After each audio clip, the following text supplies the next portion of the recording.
Monster Guys present a Yokai podcast presentation, bringing to life, through short stories and informative discussion, the strange, the beautiful, the whimsical, and the mystery of Japanese yokai.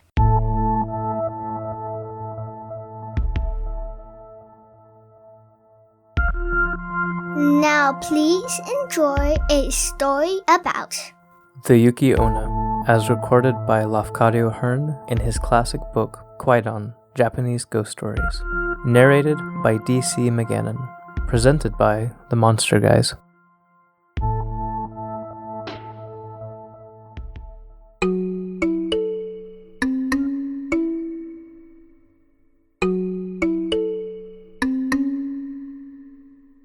In a village of Musashi Province, there lived two woodcutters, Mosaku and Minokichi. At the time of which I am speaking, Mosaku was an old man, and Minokichi, his apprentice, was a lad of 18 years. Every day they went together to a forest situated about 5 miles from their village. On the way to that forest there is a wide river to cross, and there is a ferry boat. Several times a bridge was built where the ferry is, but the bridge was each time carried away by a flood. No common bridge can resist the current there when the river rises. Mosaku and Minokichi were on their way home one very cold evening when a great snowstorm overtook them.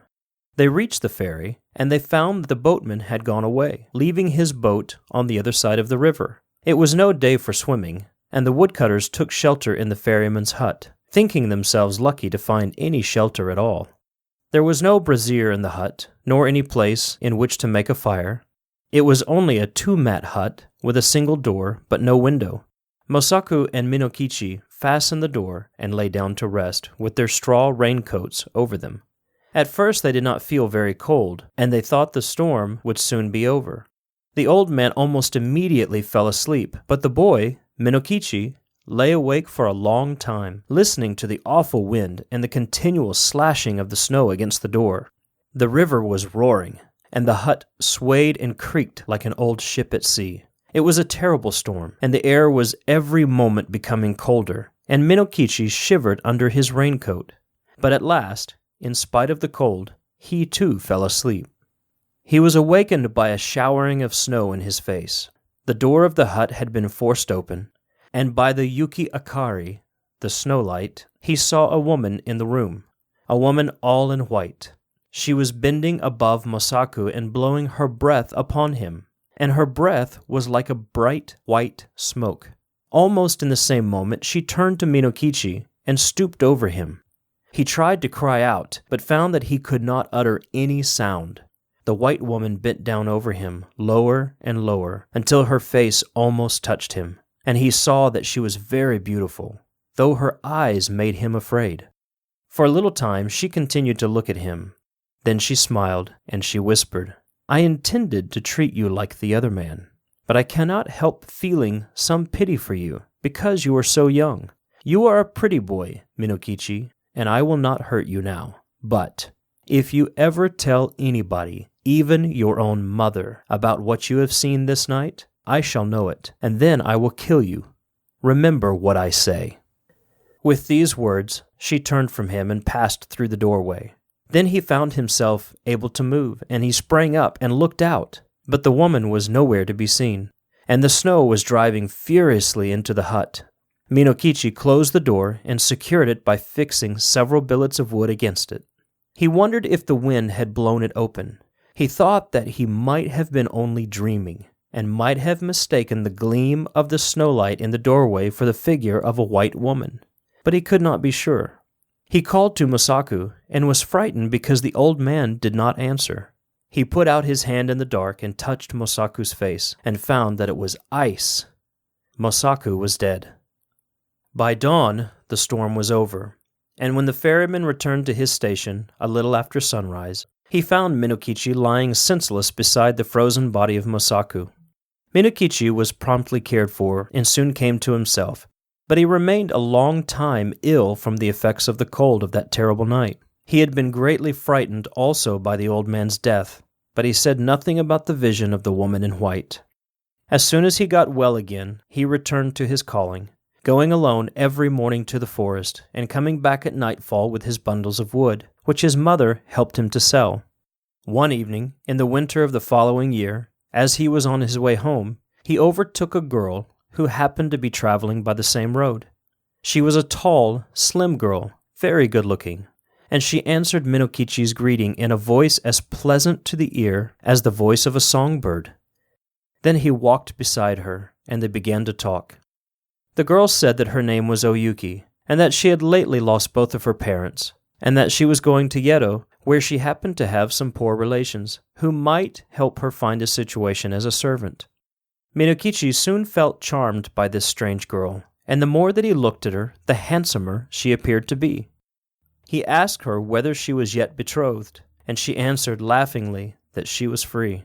Then, in her turn, she asked Minokichi whether he was married, or pledged to marry. And he told her that although he had only a widowed mother to support, the question of an honorable daughter-in-law had not yet been considered, as he was very young. After these confidences, they walked on for a long while without speaking. But as the proverb declares, Ki ga areba memo kuchi hodo ni mono wo iu. When the wish is there, the eyes can say as much as the mouth. By the time they reached the village, they had become very much pleased with each other, and then Minokichi asked Oyuki to rest a while at his house. After some shy hesitation, she went there with him, and his mother made her welcome and prepared a warm meal for her. Oyuki behaved so nicely that Minokichi's mother took a sudden fancy to her and persuaded her to delay her journey to Yedo. And the natural end of the matter was that Yuki never went to Yedo at all. She remained in the house as an honorable daughter-in-law. Oyuki proved a very good daughter-in-law. When Minokichi's mother came to die, some 5 years later, her last words were words of affection and praise for the wife of her son. And Oyuki bore Minokichi 10 children, boys and girls, handsome children, all of them, and very fair of skin. The country folk thought Oyuki a wonderful person, by nature different from themselves. Most of the peasant women age early, but Oyuki, even after having become the mother of 10 children, looked as young and fresh as on the day when she had first come to the village. One night, after the children had gone to sleep, Oyuki was sewing by the light of a paper lamp, and Minokichi, watching her, said, "To see you sewing there, with the light on your face, makes me think of a strange thing that happened when I was a lad of 18. I then saw somebody as beautiful and white as you are now. Indeed, she was very like you." Without lifting her eyes from her work, Oyuki responded, "Tell me about her. Where did you see her?" Then Minokichi told her about the terrible night in the ferryman's hut, and about the white woman that had stooped above him, smiling and whispering, and about the silent death of old Mosaku. And he said, "Asleep or awake, that was the only time that I saw a being as beautiful as you. Of course, she was not a human being, and I was very afraid of her, very much afraid. But she was so white. Indeed, I have never been sure whether it was a dream that I saw, or the woman of the snow." Oyuki flung down her sewing and arose, and bowed above Minokichi where he sat, and shrieked into his face, "It was me! Yuki, it was! And I told you then that I would kill you if you ever said one word about it. But for those children asleep there, I would kill you this moment. And now you had better take very, very good care of them, for if they ever have reason to complain of you, I will treat you as you deserve." Even as she screamed, her voice became thin, like a crying of the wind. Then she melted into a bright white mist that spired to the roof beams and shuddered away through the smoke cold. Never again was she seen.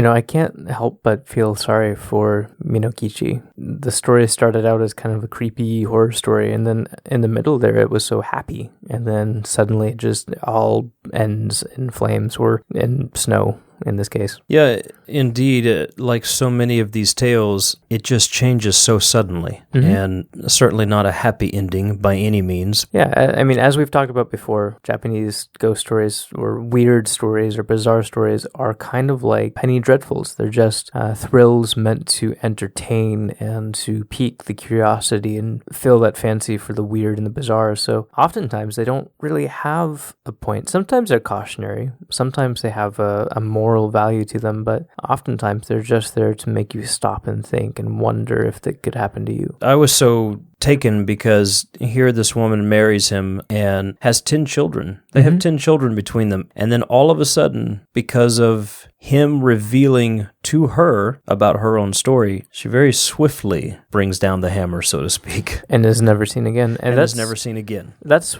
one of the reasons that this is actually a very interesting story, because there are several, we were talking about this earlier, there are several supernatural wives. There's an archetype that you see all over the world. You have when we've talked about this on our main podcast, you have the Selkies, who are like seal women, and if you steal their seal skin, then they will be tamed in a way, and they will stay as wives and bear many children and be very good wives and be very loving. But if they get that skin back, then they will disappear into the ocean again. You have the Hulder woman in Scandinavia who has a tail, and she tries to seduce men to the underworld to join her. But if you marry her in a church, then her tail will fall off, and she'll become a very good, normal human wife. Even the kitsune in Japan, they have the kitsune who is a very tragic figure. And the story usually goes something like, a fox is attacked by a group of thugs, or it's caught in a bramble or something, and somebody, this guy comes along and saves it. And later on, this woman comes up to him and says, "Hey, I was that fox. You saved me. I love you." And then they spend many happy days or years together. And then she disappears because his dog chases her off or something. So you have that archetype all over the place. And sometimes it ends in sadness. But this is different. It ends in ferocity. Right. And there are several, and I'm going to reference just for a moment Zach Davison's site, hayakumonogatari.com, and I'll put that in the show notes if anybody wants to click that link, because it's difficult to say and difficult to spell unless you really know the language. By the way, I'm going to say this up front too. I read the Japanese in retelling that story of that old proverb. I'm not sure if I had the translation perfect. I'm not sure if I had the spoken word perfect, so forgive me, anybody who are experts in the language. I did the best I could and hopefully did a little bit of credit its way. You did it. I was sitting here listening to it. You did it first try without getting tongue-tied, which is much more than I would have done. So that being said, I do want to reference his site. Zach is a good friend. We've interviewed him on our main podcast in the past during our month-long series on yokai, and he speaks of several different names that the Yuki Onna go by or are known as, some of them being the Yuki Onba, the snow nursing mother, the Yuki Musumi, snow daughter, Yuki Onago, snow young woman. There's a whole list that he's got there, and basically the formula is snow woman, the Yuki, plus whatever name, or snow, plus whatever name that woman could be known by. And there are apparently numerous tales of women like this in Japan, and many people lump them together as the Yuki Onna. Some don't, but it's an interesting study. I would encourage people. I'll leave a link in the show notes, but it's an interesting study that he's got laid out there, because he also talks about times that they show up when they appear during certain festivals or certain cycles of the moon. And it's kind of cool to see the history of the Yuki Onna as he lists out there. The tale that we just read is probably one of the more modern versions from Lafcadio Hearn's Kwaidan, Japanese Ghost Stories, and it's the one that many people are familiar with. But if you go back beyond that, there are other tales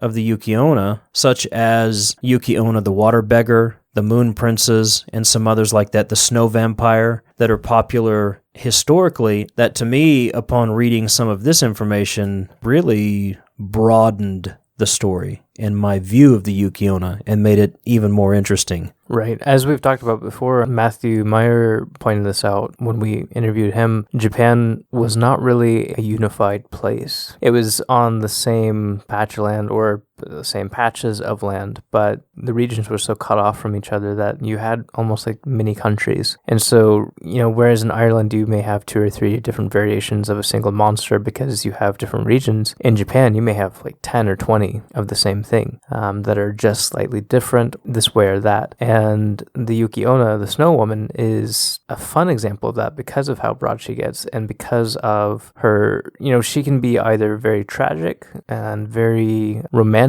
or she can be like the snow vampire, just downright ferocious. And that's kind of why I like the story again, is she just flips from one side to the other so fast, and it's kind of shocking. And there is one other thing I wanted to point out real quick. Just like the Yuki Onna, you might in Japan save a fox and have that come as your wife for a little while. There are stories of yokai and human children, hybrids, if you will. Just like in Greek and Roman mythology, those pairings create demigods of sorts. Only these aren't necessarily gods, but they do have very interesting characteristics, powers, if you will, whether it's just physical features or whether it presents itself in such a way as like fortune telling or, super strength or something like that. And I feel like the story almost hinted at it, almost like she would know if the husband ever gave those children a reason to complain, as she said. Right. So there are different facets of the story that are just very subtle that you could pick out. I enjoy reading through it. So as her name suggests, she is a snow woman. She appears and resides in the snowy regions of the mountains in Japan. And depending on which story, which tale you are speaking of, she'll show up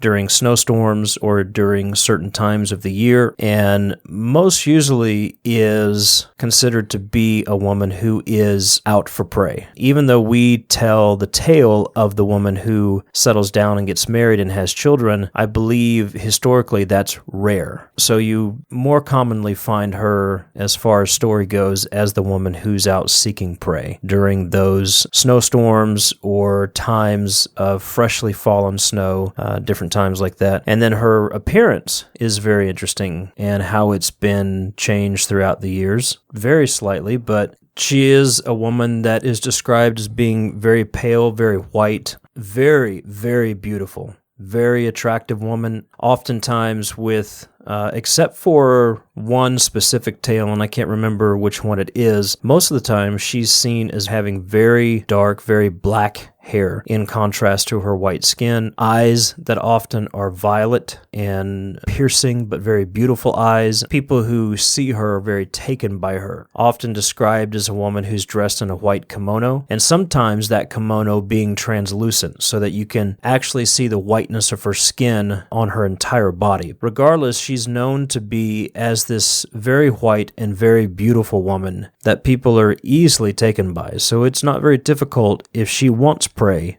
to find it and take it. But a very interesting story, very interesting legend, and I would encourage people to go visit those websites. It would be worth mentioning to visit Matthew Meyer's website, yokai.com. Look up his link of the Yuki Onna because he lists, I think, a couple of different legends that are told about her. Of course, Zach's hayakumonogatari.com. And check out his writing because he also, within that, there are some links you can follow through to find about the male version of the Yuki Onna as well. So it's all very interesting. And like you said earlier, there's so many different tales from so many different parts of the country. Fortunately, in our day and age, we have access to all of them, but it's really cool to see how people from different regions of that country would have told the story or what they would have considered her to be during their given time in history. But the Yuki Onna, ladies and gentlemen, she is a beautiful woman and a frightening one, all together in the very same. And to this day, still a very popular one. Very popular.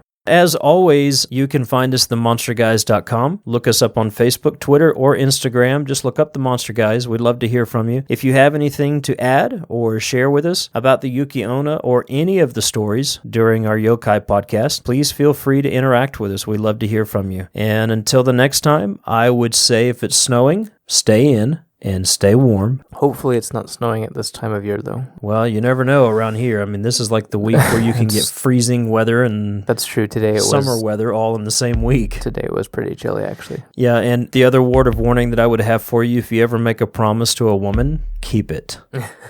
No matter what. Other than that, good night, everybody. Good night.